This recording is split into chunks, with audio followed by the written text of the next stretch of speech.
अस्सलाम वालेकुम। कैसे हैं आप लोग? उम्मीद करता हूँ कि आप सब खैरियत से होंगे और जहाँ भी होंगे खुश होंगे। मेरा नाम है वहाब और मैं आपकी भेजी हुई स्टोरीज नरेट करता हूँ। अगर आपके पास भी कोई ऐसा वाक़या है जो आप मुझसे शेयर करना चाहते हैं तो नीचे दिए गए डिस्क्रिप्शन पर मेल कर दें ताकि आगे आने वाली वीडियोस का वो हिस्सा बन सके। तो बढ़ते हैं आज की स्टोरीज़ की तरफ।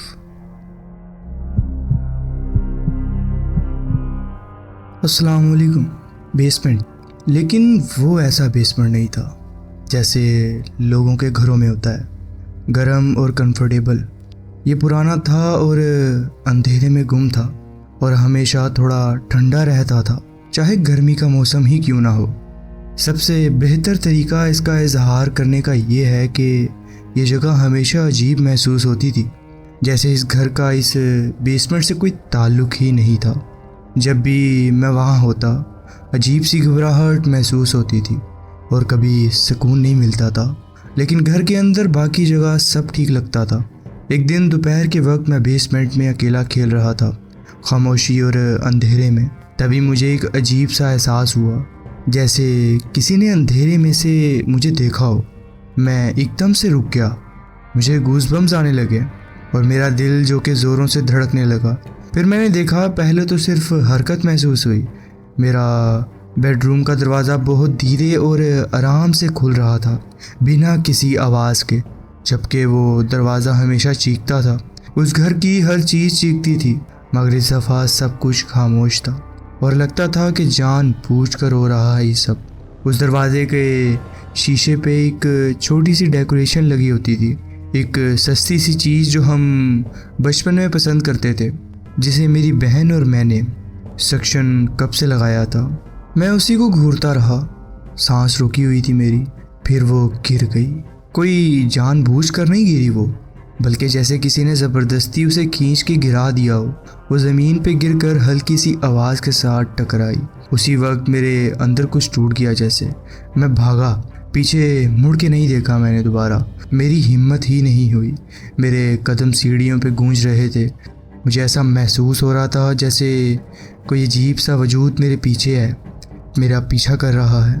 मैं उस वक्त तक नहीं रुका जब तक अपनी माँ के पास नहीं पहुँच गया। सांस फूली हुई थी मेरी, दिल तेज़ी से धड़क रहा था और मैं कोशिश कर रहा था कि अपनी माँ को बता सकूं कि मैंने क्या देखा। लेकिन हैरानी की बात यह थी कि मेरी माँ ने मेरी बात को हंसकर टाल दिया। ना कोई मानना, ना कोई इमेजिनेशन का कमेंट। वो मेरे साथ नीचे गईं, हर रोशनी ऑन करती गईं।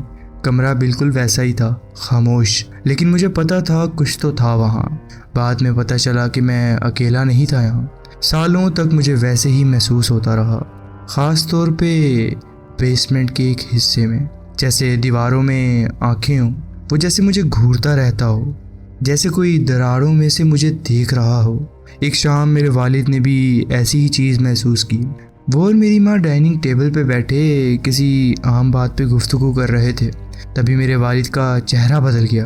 उनकी आंखें फट सी गईं और मुंह हैरान रह गया। उन्होंने कुछ कहा नहीं, बस उंगली से इशारा किया। मेरी माँ ने देखा, एक बोतल जो कि टेबल पर रखी हुई थी धीरे धीरे टेबल पर खिसक रही थी, बिल्कुल कंट्रोल में, जैसे कोई उसे चला रहा हो। किसी ने उसे छुआ नहीं था, ना कोई हवा थी, ना कोई वाइब्रेशन, सिर्फ एक चीज़ की हरकत। मेरी माँ ने इस बात पे कुछ नहीं कहा, सालों बाद बताया।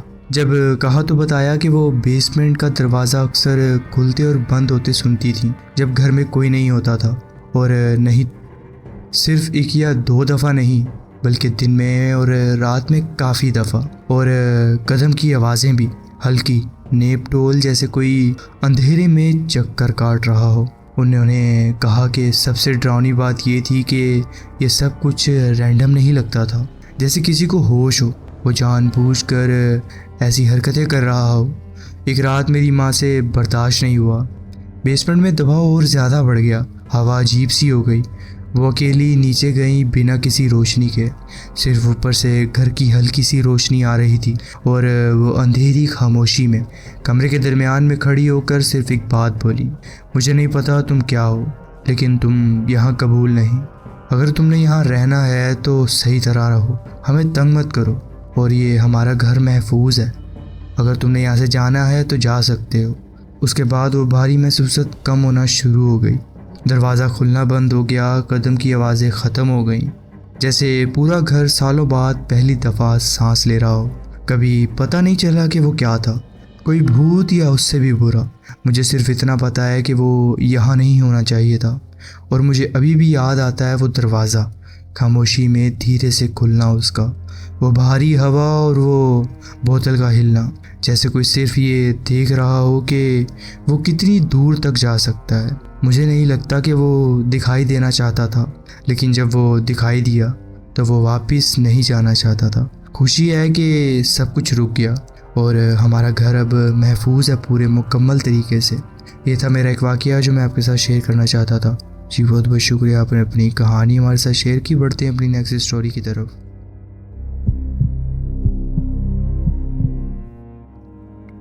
अस्सलाम वालेकुम। मैं अक्सर शहर के बाहर के इलाके में रहता हूँ, लेकिन हर दफ़ा जब भी इस वाक़ये के बारे में सोचता हूँ, दिल हिला देने वाली यादें ताज़ा हो जाती हैं।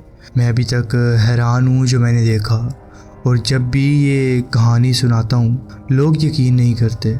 मुझे पहले कभी ऐसी कोई चीज़ महसूस नहीं हुई थी। उस वक्त मेरा घर लाहौर के करीबी इलाके में था। वहाँ एक पुराना सा एक मंजिला घर मकान था हमारा। मेरी फैमिली ने ये मकान तब ख़रीदा जब मैं तकरीबन 10 साल का था। जब हमने वहाँ शिफ्ट किया, रात में अकेला रहना मेरे लिए बहुत मुश्किल था।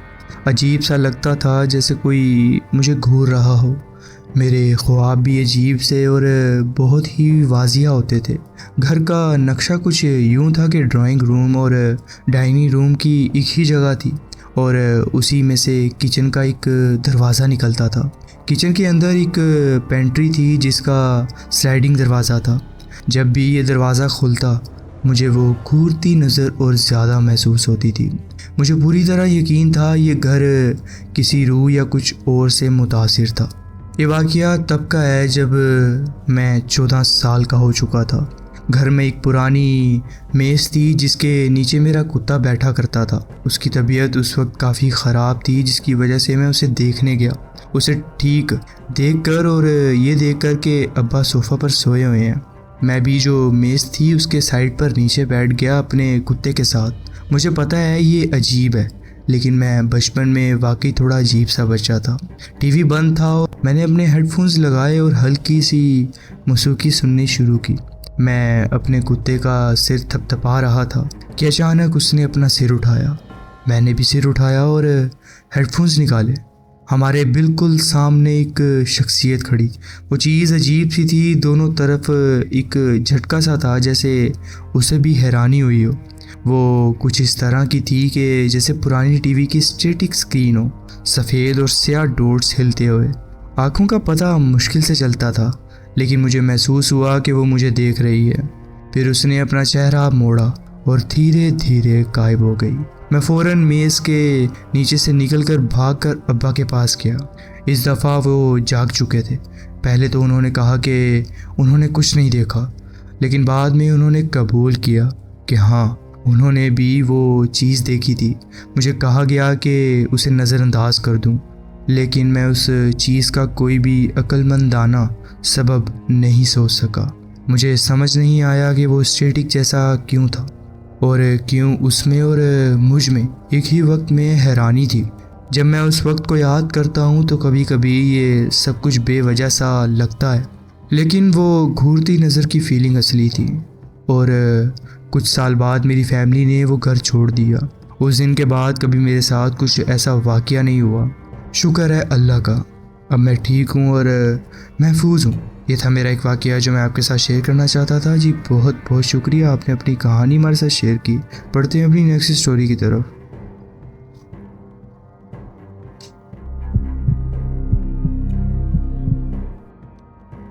अस्सलाम वालेकुम। ज़िंदगी के वो बचपन के लम्हे जो यादगार बन गए, वो पाकिस्तान के एक शहर किलकित के इलाके में गुजरे, जहाँ मेरे दादा दादी रहते थे। वहाँ का माहौल बहुत पुरसकून, शांत और महफूज था। साल 2008 में, उस साल दादा के इंतकाल के बाद, मेरे चाचा ने अम्मी को कॉल की और कहा तुम्हारे बच्चों में से किसी एक को यहाँ भेजो दादी का बाग संभालने के लिए। वो उदास रहती हैं और सब कुछ अकेले नहीं कर पा रही। मैंने बगैर किसी देर के फ़ौरन हाँ कर दी। 3 हफ्तों के लिए गिलगित किया। दिन भर अपने छोटे कज़न के साथ मिट्टी खोदता, पौधों को पानी देता और कोशिश करता कि मुरझाए हुए बाग में दोबारा ज़िंदगी भर दूँ। लेकिन वो हमेशा अजीब सा महसूस होता था।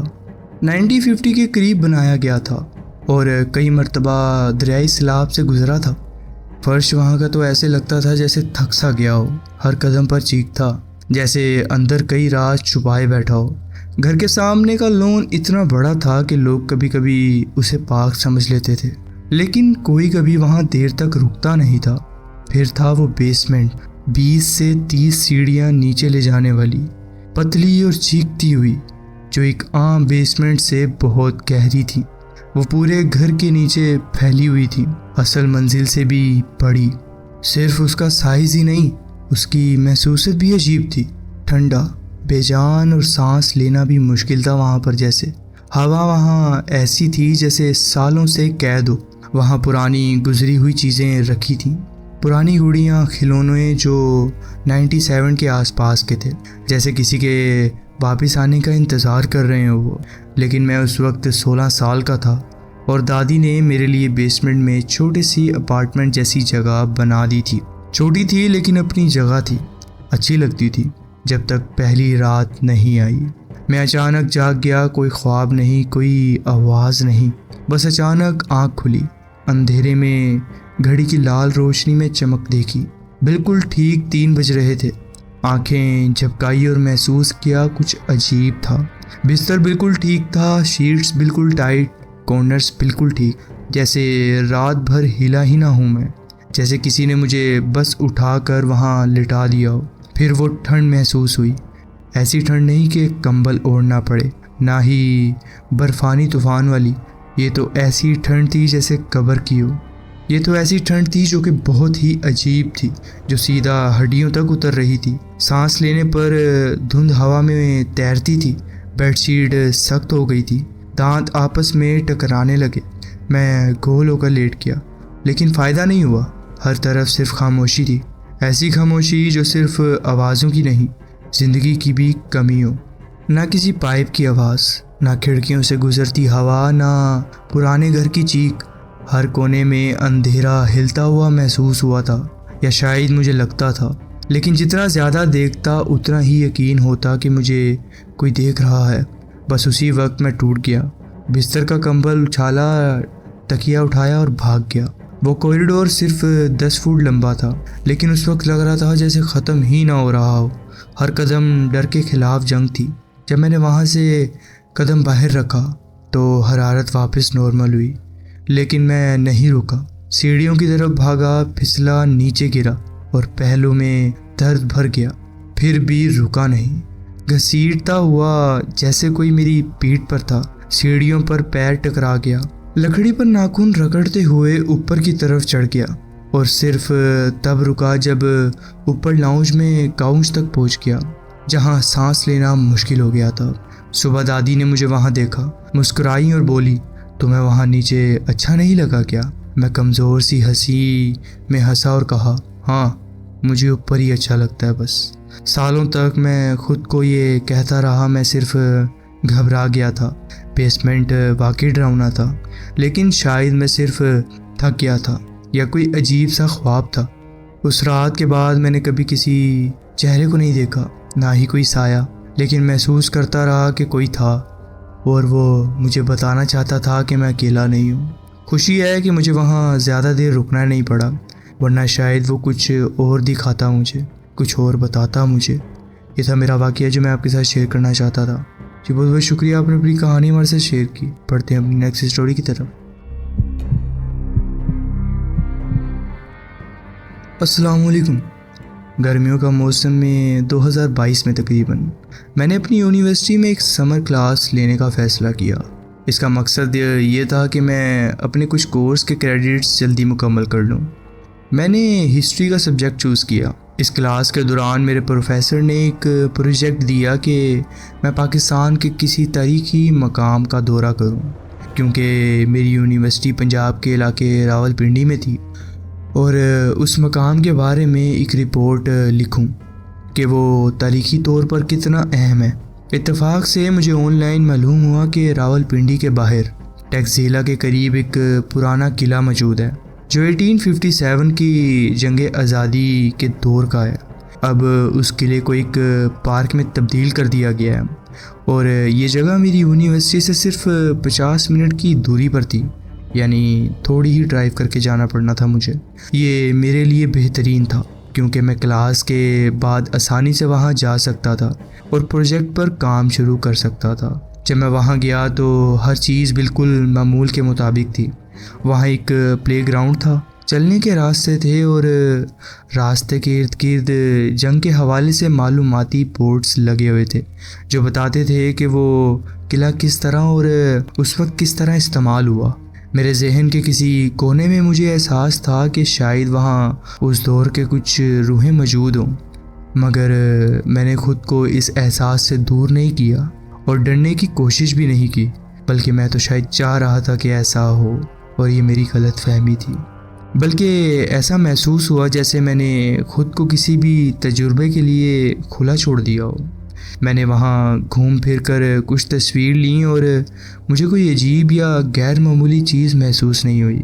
मुझे जो मालूमात चाहिए थी वो इकट्ठी की और घर चला गया।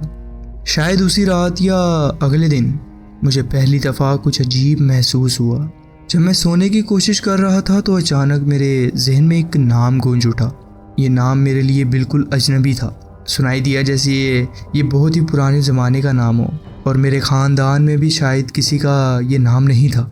मैंने इस बात को ज़्यादा ध्यान नहीं दिया और सो गया।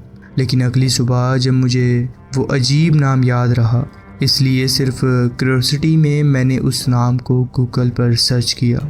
पता चला कि जो नाम मुझे सुनाई दिया था क्लार्क कोबिन, असल में हेनरी क्लार्क कोबिन का था। वो एक जनरल था, एक नशवीली के मुकाम पर जंग में जो 1864 में हुई थी, जब अंग्रेज़ फ़ौजों की भागी लश्करों के ख़िलाफ़ जंग की थी। पहले मैंने बताया था कि उस पार्क में जंग आज़ादी के हवाले से बहुत सी इंफॉर्मेशन बोर्ड्स थे, मगर उनमें कभी मैंने हेनरी क्लार्क कोबिन का नाम नहीं देखा। बाकी लोगों के नाम थे लेकिन उसका नहीं था। जब मैंने दोबारा भी देखा कि शायद मैंने नाम गलती से ना भी देखा हो, तो भी उसका कोई तस्करा नहीं था। इसीलिए मुझे लगता है कि ये किसी रूह का राब्ता था। हो सकता है कि वो खुद जनरल कोबिन की रूह या उसके कोई सिपाही जो उसे ढूंढ रहे हों। जो भी है, ये एक अजीब लेकिन दिलचस्प तजुर्बा था जो मेरी हिस्ट्री क्लास की प्रोजेक्ट को और भी ज़्यादा मज़ेदार और यादगार बना गया। मैंने अपने प्रोफेसर को भी ये वाक़या बताया तो वो भी बहुत मुतासिर हुई और कहने लगी कि काश वो भी ऐसा कुछ महसूस कर पाती। मैं उन्हें कुछ कह नहीं सकती क्योंकि मैं खुद भी तारीख़ की दीवानी हूँ, मगर मैं खुश हूँ कि ये तजुर्बा एक अच्छा था और किसी डरावने हादसे में नहीं बदला जैसे मेरे कुछ दोस्तों या ख़ानदान के लोगों के साथ हुआ था। मुझे लगता है कि मिस्टर कोबिन सिर्फ ये चाहते थे कि कोई उन्हें याद रखे, और उन्होंने वाकई मुझे एक ऐसी याद दी जो मैं कभी नहीं भूल सकता। ये था मेरा एक वाक़या जो मैं आपके साथ शेयर करना चाहता था। जी बहुत बहुत शुक्रिया, आपने अपनी कहानी हमारे साथ शेयर की। बट तो जी फ्रेंड्स, ये थी आज की स्टोरीज़। आप कमेंट्स में ज़रूर बताएं कि आपको ये स्टोरीज़ कैसी लगी। अगर आपको ये स्टोरीज़ अच्छी लगी हो तो वीडियो को ज़रूर लाइक कीजिए और चैनल को ज़रूर सब्सक्राइब कीजिए और बेल आइकन को ज़रूर प्रेस कर लीजिए ताकि आगे आने वाली कहानियाँ वीडियोज़ आपसे मिस ना हो। अपना ख्याल रखें और मिलते हैं नेक्स्ट वीडियो में। अल्लाह हाफिज़।